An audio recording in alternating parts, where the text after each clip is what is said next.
जय श्री कृष्ण। आप सभी का मेरे YouTube चैनल में स्वागत है। माघ मास के कृष्ण पक्ष की चतुर्थी को संकटा गणेश चतुर्थी कहते हैं। इस दिन विशेष रूप से महिलाओं के द्वारा अपने संतान के दीर्घ आयु तथा संकटों से मुक्ति के लिए व्रत किया जाता है।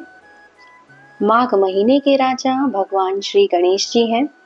गणेश जी की पूजा करने से माघ मास में विशेष फल की प्राप्ति होती है। गणपति जी को तिल के लड्डुओं का भोग लगाना चाहिए। यह व्रत तिलवा चौथ के नाम से भी प्रसिद्ध है।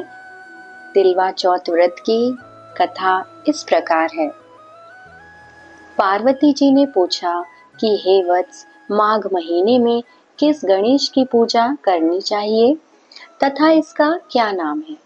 उस दिन इस पूजा में किस वस्तु का नैवेद्य अर्पित करना चाहिए और क्या भोजन पान करना चाहिए, इसे आप सविस्तार बतलाने की कृपा करें।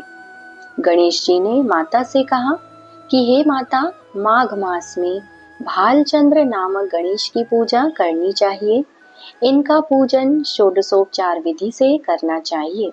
हे माते, इस दिन तिल के 10 लड्डू बनाकर 5 लड्डू देवता को चढ़ावें और शेष 5 ब्राह्मण को दान दे दें।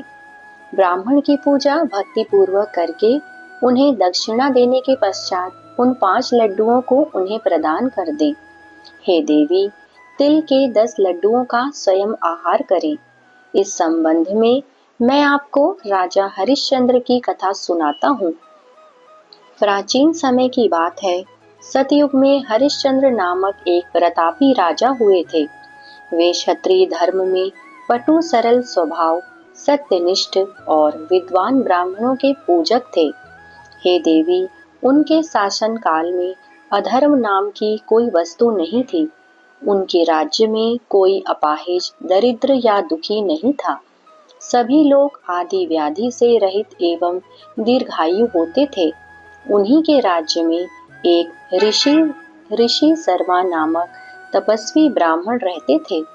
एक पुत्र की प्राप्ति होने के बाद ही वे स्वर्गवासी हो गए। पुत्र का पालन पोषण उनकी पत्नी करने लगी। वह विधवा ब्राह्मणी भिक्षाटन के द्वारा पुत्र का पालन पोषण करती थी। उस ब्राह्मणी ने माघ मास की संकटा चतुर्थी का व्रत किया। वह पतिव्रता ब्राह्मणी गोबर से गणेश जी की मूर्ति बनाकर सदैव पूजा अर्चना किया करती थी। हे पार्वती, भिक्षाटन के द्वारा ही उसने पूर्वोक्त रीति से तिल के 10 लड्डू बनाए। इसी बीच उसका पुत्र गणेश जी की मूर्ति अपने गले में बांधकर स्वेच्छा से खेलने के लिए बाहर चला गया। तब एक नरपिशाच कुम्हार ने उस ब्राह्मणी के 5 वर्षीय बालक को जबरन पकड़कर अपनी आवा में छोड़कर मिट्टी के बर्तनों को पकाने के लिए उसमें आग लगा दी। इधर उसकी माता अपने बच्चों को ढूंढने लगी। उसे न पाकर वह बड़ी व्याकुल हुई। वह ब्राह्मणी विलाप करती हुई गणेश जी की प्रार्थना करने लगी। हे गणेश जी, विशाल शरीर वाले, हे सूर्य नारायण की लाली के समान कांतिशाली, हे सुंदर जटा समूह को धारण करने वाले, आप इस दुखिनी की रक्षा कीजिए। हे गजानन, हे 4 भुजाधारी, हे मस्तक में चंद्रमा को धारण करने वाले, हे विनायक, हे अनाथों के नाथ, हे वरदायक, मैं पुत्र के वियोग में व्यथित हूँ। आप मेरी रक्षा कीजिए। वह ब्राह्मणी इसी प्रकार आधी रात तक विलाप करती रही। प्रातः काल होने पर कुम्हार अपने पके हुए बर्तनों को देखने के लिए आया। जब उसने आवा खोल के देखा तो उसमें जांग भर पानी जमा हुआ पाया।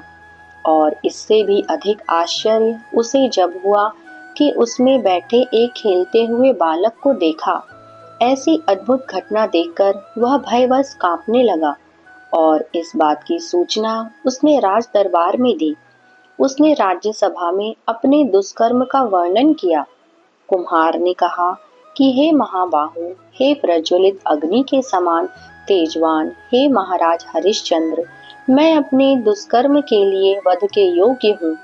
उसने आगे कहा, हे महाराज, कन्या के विवाह के लिए मैंने कई बार मिट्टी के बर्तन पकाने के लिए आवा लगाया, परंतु मेरे बर्तन कभी भी नहीं पके और सदैव कच्चे ही रह गए। तब मैंने भयभीत होकर एक तांत्रिक से इसका कारण पूछा।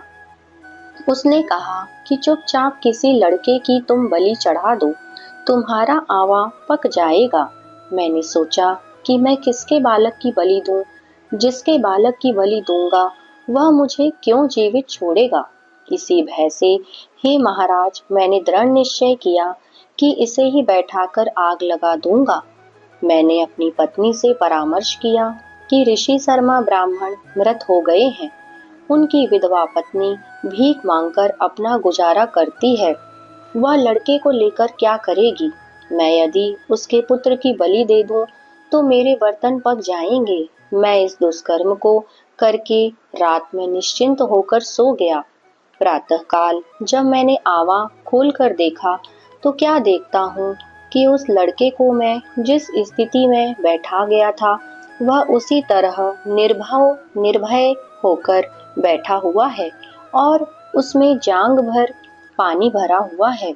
इस भयावह दृश्य से मैं कांप उठा और उसकी सूचना देने आपके पास आया हूँ। कुम्हार की बात सुनकर राजा बहुत ही विस्मित हुए और उस लड़के को देखने के लिए आए।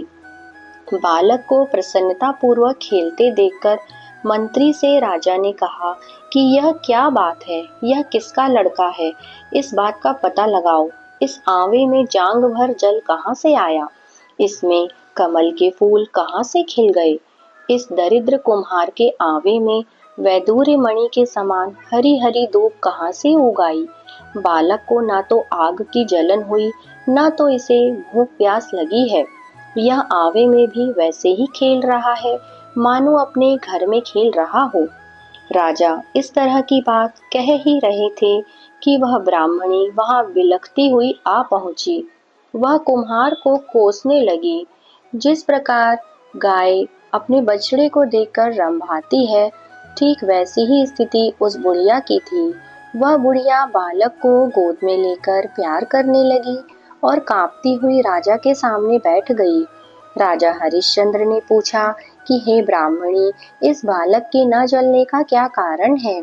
क्या तू कोई जादू जानती है अथवा तूने कोई धर्माचरण किया है जिसके कारण बच्चे को आज तक न आई? राजा की बात सुनकर ब्राह्मणी ने कहा कि हे महाराज, मैं कोई जादू नहीं जानती हूँ। हे राजन, मैं तो संकटनाशक गणेश चतुर्थी का व्रत करती हूँ। उसी व्रत के प्रभाव से मेरा पुत्र जीता जागता बच गया। ब्राह्मणी की बात सुनकर राजा ने कहा कि मेरे राज्य की संपूर्ण जनता इस संकटनाशक गणेश चतुर्थी का व्रत करे, इसमें मेरी पूर्ण सम्मति है। राजा ने उसकी परिक्रमा करते हुए कहा कि हे पतिव्रते, तू धन्य है। राजा ने संपूर्ण नगरवासियों को गणेश जी के व्रत करने का आदेश दिया। इस आश्चर्यजनक घटना के कारण सभी लोग उस दिन से प्रत्येक मास की गणेश चतुर्थी का व्रत करने लगे।